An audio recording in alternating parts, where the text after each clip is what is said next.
everybody, welcome back to the podcast. Today we are going to talk about one of the most overlooked areas in kids football, and probably one of the most overlooked areas in kids' lives in general at the minute, and that is play, free, unstructured play, and why it's so powerful for your children when it comes to their development, both on and off the pitch. We're going to talk about what unstructured play is. We're going to talk about why it's important and the evidence that backs it up. We're going to talk about what we can do as parents to get more play into our children's lives and why we need to do that. And also, if you're a football coach or sports coach listening to this, we're going to talk about what you can do to get more play elements into your sessions so you maximise that time and kids get the benefits of play whilst they're with you at your sessions as well.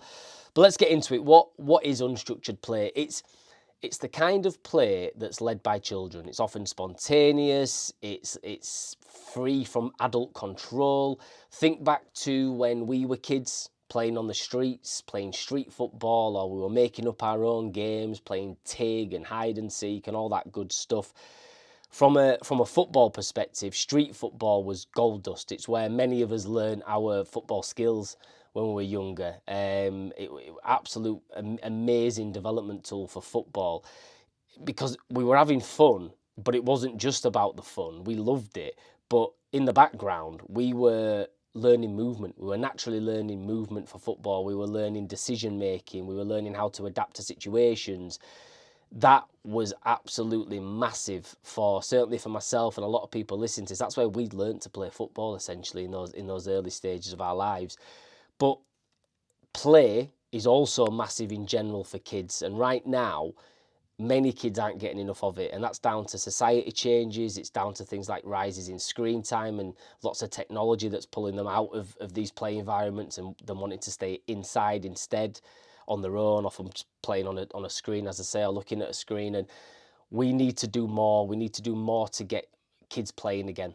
And that's not just in a football context, but in a general context as well. But lots of what we're going to talk about today is about that, but also about skill development as well for football and sport, and how play helps that as well. So why does it matter? Why does play matter for skill development in football? Let's look at that first. So we get parents, particularly new parents that are new to what we do and how we do things. We can get some questions sometimes, as you know, they ask us about why we don't do drills, traditional drills, isolated work. And I think a lot of this is down to social media, a rise in social media, parents being exposed to more online, and their idea of what a good session looks like is quite distorted, and they see these things that they think looks like a good session, but underneath there's not much happening. So they'll see things like ladders and hurdles and poles and mannequins everywhere. It all looks really neat and tidy. Kids doing lines, doing passing sequences and stuff.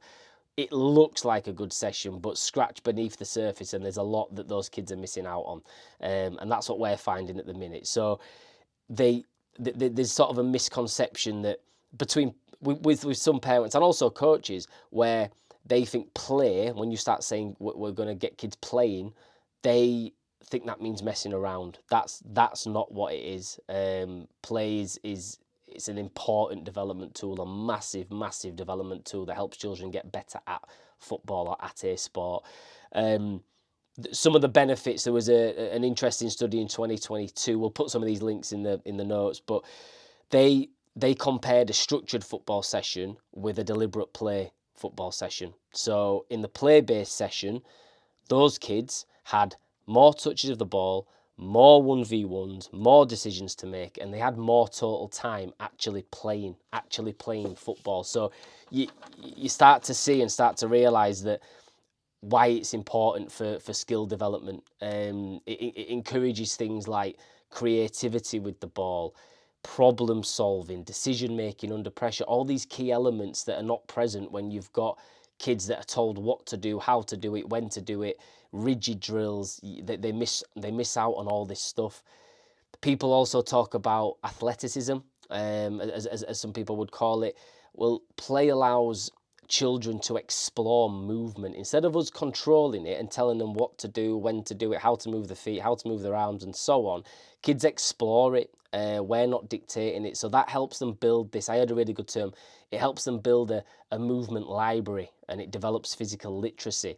And that might mean they've got a few more options when they do need to make random movements based on what's going on around them, based on what's going on in the game. If they've been allowed to play and explore, then they've got more chance of developing these other movements that they might not have had because we as coaches or parents have dictated everything. So they've just got a few more tools in their toolbox. As I say, it was a really good thing that I saw online the other week that described it like that. But that's good for football. It's good for now. But it's also good for other things as well, other activities, other sports. If they're moving their bodies and exploring their movement, that can only be a good thing. Going back to that earlier point about developing athleticism, I said I don't know if I completely agree with that term, but certainly developing movement. That's what play can do. And it's these are the exact traits we want in footballers. We want them to be good decision makers. We want them to be good problem solvers. We want them to move well, and that can be coached out of them when they're constantly exposed to rigid traditional drills and overcoaching, told what to do, how to do it, when to do it, as I say, and just not given enough time to play the game. When they're allowed time to develop and solve their own problems, they can adapt to things, they can adapt to changing circumstances, they develop some resilience. It's messy, it's unpredictable, and that's what it should be. That's brilliant, that's football. It is unpredictable, and so we need to give kids time in those unpredictable situations to develop these skills. And going back to that earlier study, the kids had more touches, and that's one thing that people, but they must be put into these rigid drills because then they get more touch of the ball and blah blah. Done in the right way, play means kids can have as many touches, if not more. But the big difference is it's in context of the game, so they're not missing out on developing those key things like creativity and problem solving and decision making under pressure, which is so important. So that hopefully that puts that to rest, because that's a thing that we get a lot, is they're not getting they need touches of the ball. Well, yeah, they do, but they could do touches in context. Those touches mean more. They learn more from those touches when it's in the right situation, in a football situation. So deliberate play gives children more opportunities to develop these skills than the traditional coaching skills. And that's a point, and we'll come on to this soon, is that studies like that, they show that you can get play into your sessions, but it will never be truly unstructured play because it's adult led where they're facilitating it. So it can never be truly unstructured, but it just gives you an example of getting play into the sessions and how it can be important. And again, we're going to come on to that in a second. Some of the hidden benefits.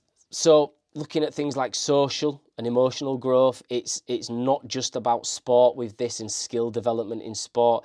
It's about building character and some of these other softer skills. So if they're allowed time to play, they'll be looking at things like developing negotiation skills, handling conflict, showing empathy, developing leadership and teamwork.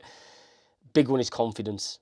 When kids are given time to solve problems, make decisions without any adult direction or without us giving answers, that builds self-esteem, boosts confidence, and that's what we want. I saw a really good thing from Lego. It was a review by Lego, and they I'll just read it out for you. They said play builds what they call the 6 C's: collaboration, communication, content, critical thinking, creativity, and confidence. And that's amazing. I mean, that's not just what we want from our kids in general. All those things, fantastic. But think about that from a football point of view as well. If all those things are present in our young footballers, we've got a more complete footballer, and that's what play can do.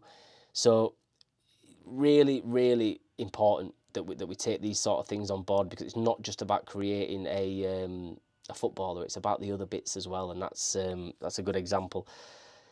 Doing football sessions for years and years, and certainly more so doing the PE sessions in the last 3 to 4 years in primary schools, we've learnt loads, and it's shown us loads in terms of maybe what kids generally are lacking from not being given enough unstructured play time. And and don't get me wrong, this is not everybody, it's not every child, but it's just sort of a general point of view. Maybe it's because we're exposed to it more and we're a bit more sensitive to it, but we've seen a rise in things like kids not being able to do basic motor skills, throwing, catching. Can you put that down to a lack of play time? Could it be that they're just exposed to too much structure and they're not being given time to develop these movements themselves? On top of that, it's stuff like when it is all adult led, then they're missing out on developing those skills that we said before: resilience, conflict resolution, negotiation, because we're there to solve problems for them. He just pushed me, right, I'm going to go sort that out. She said this, right, I'm going to go sort that out.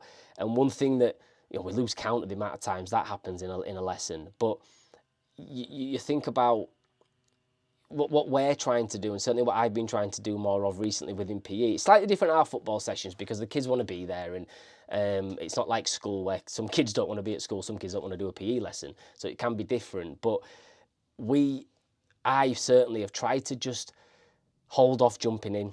So if something's happened, I try to let them solve it. 5-10 seconds, can they handle this themselves? Someone's tripped over, can they bounce back up without me running over and making a big fuss of them?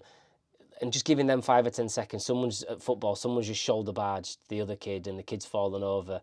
That kid might get up and, might not be too happy about that, but can they solve that themselves? I might need to jump in at some point, but 5-10 seconds, let's see what they do and just give them chance. That's an example of us getting some of this play element into the sessions where it is them, it's being led by them. That thing is for them to solve if we can, but we're there. But that's certainly one thing that we've noticed is a lack of play time and too much structure. Is it harming them with those softer skills as well as skill development in general?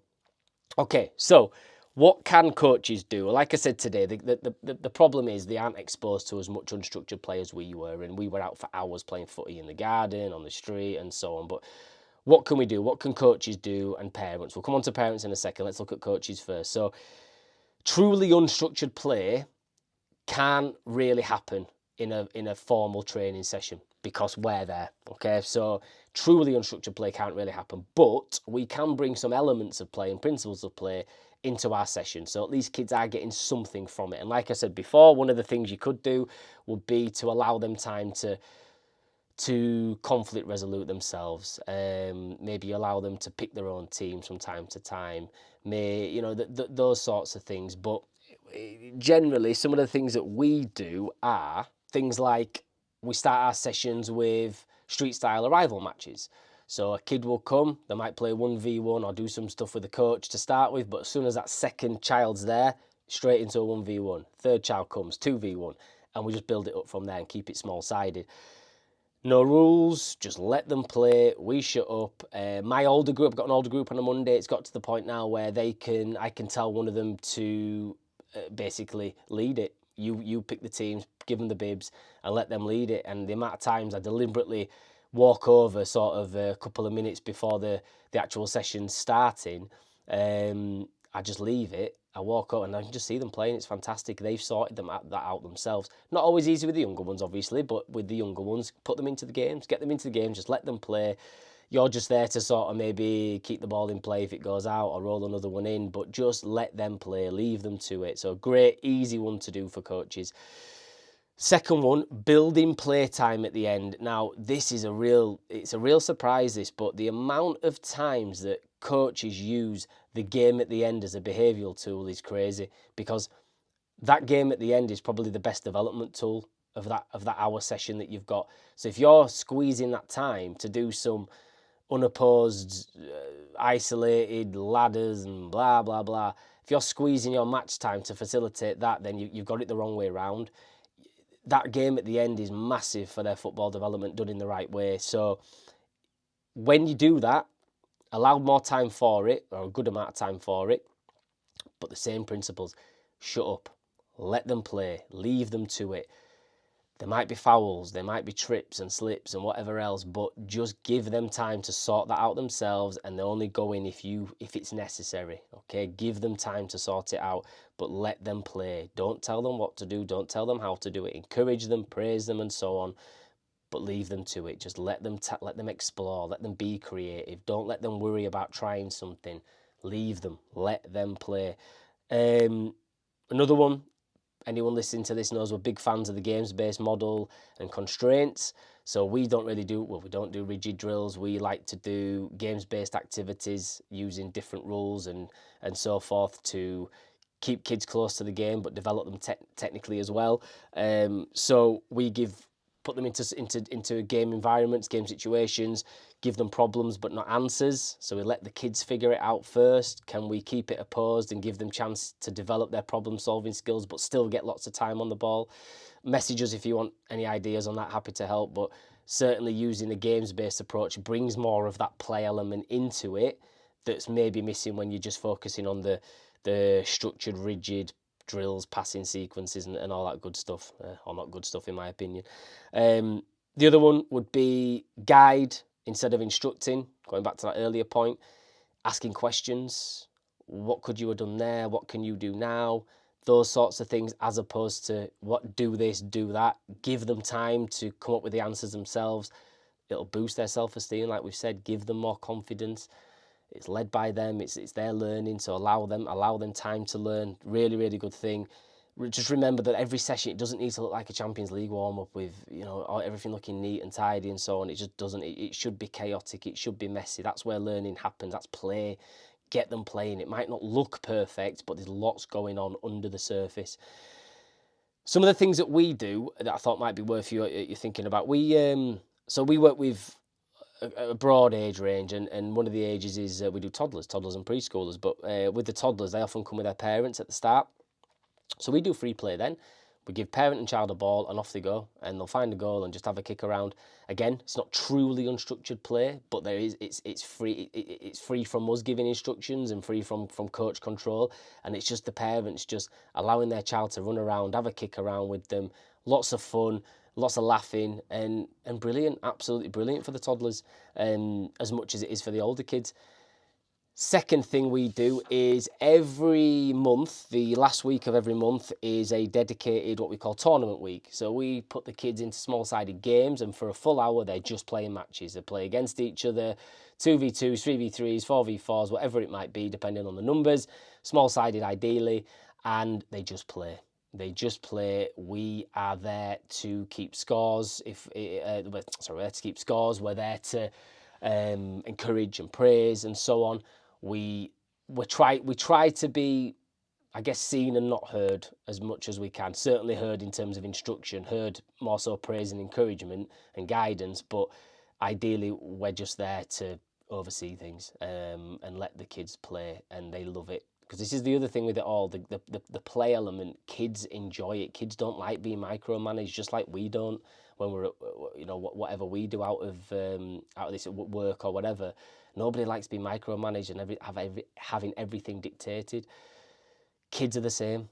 The play element is it's enjoyable. They enjoy it. They love it. So allow them time to do it. Just leave them alone. That they can learn without you having to over-instruct or guide. Over-instruct all the time or command. Guide, of course, but just, as I say, with the tournament week, we just keep that. We just leave them to play, and it's worked, and it's something that, we're always constantly looking at how we can make things better and improve based on evidence, based on what we're seeing, and I don't see tournament week going anywhere soon, because it's just massive for them, massive developmentally. Okay, what can parents do? So the first thing is to see play as fundamental for your child's development in and out of football. Your role is just as important as the coach's when it comes to the skill development side of things, but as I say, the softer skills as well. Give them the opportunity, give your child the opportunity, time and space to play as much as possible. So it could be things like encouraging them to play in the garden, the park, with friends. Not easy, as we've said before. That's sort of a dying thing now, seeing kids out playing. But can you facilitate it by rounding up their mates and taking them to the park? You sit back and read a book, check your phone, whatever you want to do, but leave them to play. Hire out a five-a-side pitch or whatever, and just leave them. Can you facilitate things like that? Even just getting a friend round in the garden and letting them play 1v1 outside. It's huge. These things are massive. But we as parents now, unfortunately, we just have to work a bit harder to facilitate that, because it isn't just a case of them going outside and playing anymore like we did. So that's definitely something that you can look at. Try not to direct their play, let them lead it. So if you're out with your child playing, if they want to shoot, let them shoot. If they want to dribble, play dribbling games. There'll be some parents listening to this that like to get out with their kid and it almost becomes a one-to-one session. But you might want to work on their weaknesses, but they might just not. They might just want to play and they'll disengage. So be led by them. If they decide they want to do some shooting, let's do some shooting stuff. Let's play some games, some shooting games. But don't try to dictate that. Let it be led by them. On from that is play with them. And we know, look, it's hard. We work, we get home, we've got to make tea and all that sort of stuff. It's not easy, and it's not easy to find the energy, but let's try. Can we get out and play with them? And instead of making it a one-to-one session, like I said before, let's make it a game. Can you hit that target in the goal? Can you do some, let's try some volleys now, time challenges, whatever it might be, but stay away from put your foot here and do this and do that, because again, they'll just disengage. Let it be led by them. Let's keep that play element there as much as we can. Me and my two girls, we've been playing 2v2s with mum in the back garden, it's been a good laugh, and that's it. I know it's hard. I'm not going to sit here and say we should be out playing every hour God sends with our kids, because it is tough to find the time and the energy and so forth. But when I do it, I never regret it. There's not once that I've played outside with my kids and never regretted it. In fact, it's given me more energy afterwards. It's just making that first move. But we've been playing 2v2s, and it's just been a real good laugh for us all. It brings us closer together, and I get to meg my wife, which makes me feel really good as well. Last night, at the time of recording, I was treated to a Daddy Watch This gymnastics session with my youngest. She's 5. And we know that can be boring, don't we, as parents? You know, watch this, have you seen me? But again, I just sort of like stopped for a second. It's a privilege to have a child, first and foremost, that wants to go and play. So I need to just get in that mindset. And then I turned it into a game. So we looked at like little challenges again. She was doing some gymnastics stuff. Can she do these 3 jumps one after the other and stuff like that, and just allowed her time to explore a movement, and it was great, absolutely great. And I didn't regret doing that. So definitely, can we get out and play with our kids more if we can't get their mates together? Lastly, be mindful of the formal sessions you're taking them to, because if they aren't being exposed to enough playtime, and you can see too much of the unopposed stuff, the rigid drills, loads of time spent in lines, or just doing things like sprints and press-ups and blah, blah, blah. No matter, I mean, it's a conversation for another time, but all that sort of stuff, find them sessions elsewhere. You might not be able to pull them out of that session because that might be their team, and that's fine. You know, a lot of coaches coach how they were coached as kids, and that happens. But can you find them something else? Can you find them something that is a little bit more, brings more of the play elements into it? Because those old school methods aren't as effective. There's too much research now, and certainly from our point of view, we've seen too much with our own eyes to show that traditional way is not as effective. It's why we coach like we do, but understand that in this context, play doesn't just mean playing matches with no input from coaches, because this is another thing that we get from parents. This isn't what it means. It's not just letting kids off the leashes for an hour doing whatever they like. We do it so we design things so we're maximising the benefits of play and getting as much of that in there as possible. We're there to guide and question. That adds more to their learning. Designing sessions, designing activities that allow freedom, allow creativity, but under our guidance, without us having to tell them what to do, tell them how to do it all the time. Just letting them explore. As I said above, it can never be a truly unstructured session, but we can put elements into that, and that's what you need to do as a parent. And I'll also say, please don't see play as a bad thing, because it isn't. It is one of the best things for kids. Certainly when it's done in the right way. It's an amazing development tool for kids in and out of sport, as we've said. So please don't see it as a bad thing. It is a good thing, a very, very good thing. And if you're in Leeds, feel free to come and try one of our sessions to see what we do and how we do it. But if not, look up other options in your area. There'll be plenty out there. You might just need to try a few and see what works for you and your child. But if you want to help them, if you want to make them more skillful, resilient, good decision makers, we need to let them play. You need to find them more opportunities to play. If we want more happier kids, more confident kids, socially aware kids, we need to let them play. So it's important. It's important that we try to do what we can to help that.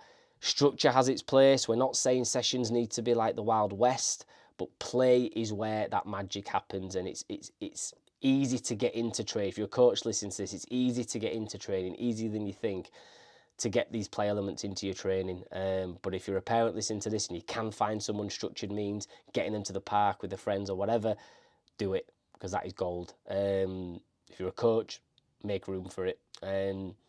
Hopefully that has given you some things to think about. Thank you as always for listening.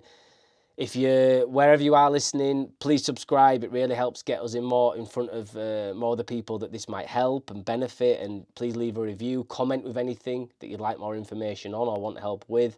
I'll put some of the links to the studies in the notes as well if you'd like to read that. But thanks as always for listening, and we'll be back again soon.